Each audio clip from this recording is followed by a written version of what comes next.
Hello, everyone, and welcome to the Vortex, where lies and falsehoods are trapped and exposed. I'm Michael Voris. My, oh my, there is nothing formerly hidden that is not being revealed, is there? First, let's give credit where credit is due. It's Donald J. Trump who has caused this sea change in American politics and all the ensuing fallout. Mr. Trump goes to Washington and blows it up. As his daughter said last week while introducing him before his acceptance speech, Washington has not changed Donald Trump. Donald Trump has changed Washington. He certainly did change it. He made all the phonies expose themselves, and that's no easy task, that. If you want to see the real face of your enemy, then keep pushing his buttons until he blows up and becomes enraged. Well, that is exactly what the button pusher-in-chief has done with the Marxists, who used to be very sneaky and quiet and hanging out in the shadows doing all their damage. All the disguises have been dropped because Trump has become the supreme troll, and his trolling has pushed the Marxists into an absolute unhinged rage. And we're not talking about just the Nancys and Chucks and Jimmys of the world. We're also talking about all their aging Woodstock boomer hippie pals who, like a swarm of termites, have slowly and little by little eaten away at the foundations of not just America, but most importantly, the church. For decades, Marxist-minded, pro-homosexual, virtue-signaling, faith-hating men have been ordained to the Catholic priesthood and have busily gone about their demonic work of destroying people's faith. They've destroyed it precisely by redirecting the thoughts of the laity from the things of heaven to the things of earth. Substitute morality is what's going on and has been going on for decades. Substitute morality is the practice of switching out the cross for the feel-good actions that make you feel morally superior. So it's okay to say support abortion as long as you sign an online petition against climate change, or to vote for a child killer as long as you down deep, really down deep, support illegal immigration, just so long as they aren't in your neighborhood. These social justice warriors, Marxists all, are swarming around the Catholic priesthood to a degree that is both revolting and astounding at the same time. Take, for example, the prime example of Father Kenneth Bowler, a Jesuit. Of course, he's a Jesuit. At the homosexual parish in Manhattan, St. Francis Xavier. At a mass last Sunday, this priest had the gall to inflict his Marxism and communist-inspired race war creed on those at mass. Do you affirm that white privilege is unfair and harmful to those who have it and to those who do not? Yes.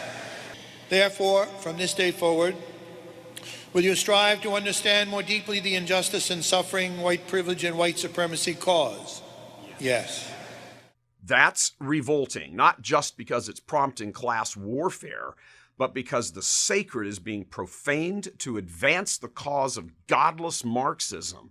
And yes, if you were thinking, what are pictures of George Floyd doing on the altar? That's how bad this substitute morality has become, even substituting God for man, which, of course, is the point of Marxism. But the vomit spewing from Catholic sanctuaries certainly does end there in Manhattan. Let's shift to Scranton, Pennsylvania, where registered Democrat Party of Death Bishop Joseph Bambera promotes the downplaying of Catholic teaching in a number of areas and in a number of ways.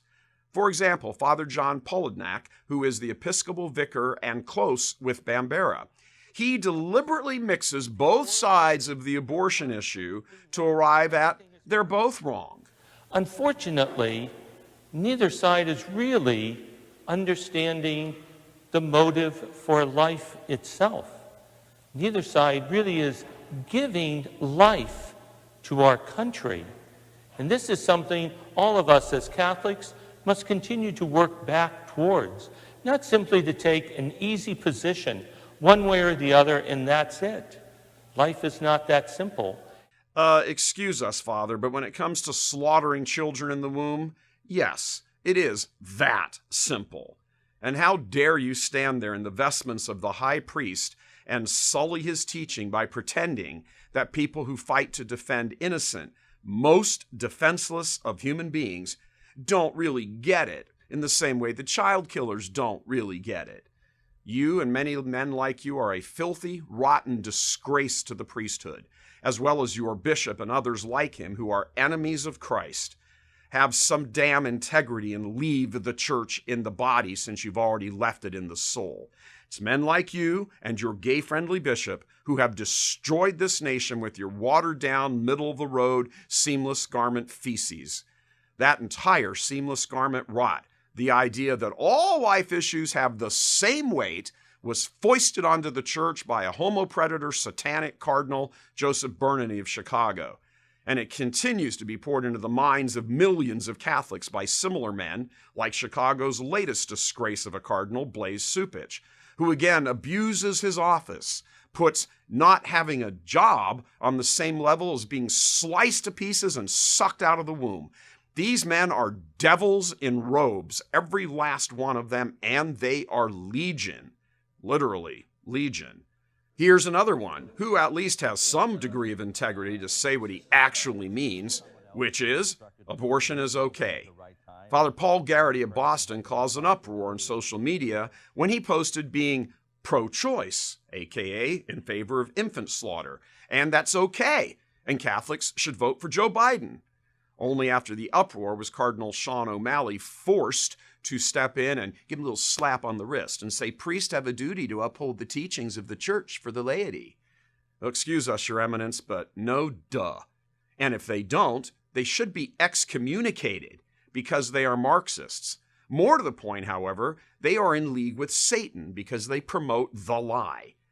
Telling a publicly pro-abortion priest he shouldn't say that on social media is like taking the knife out of the hand of a serial killer standing over a bloodied corpse and saying, you shouldn't stab people, then letting him go. This spiritual insanity in the church has got to be opposed in the most certain manner that it can.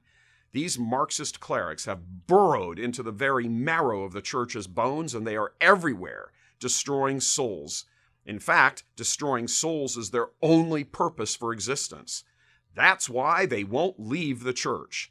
Their collars give them access to souls they otherwise would not have.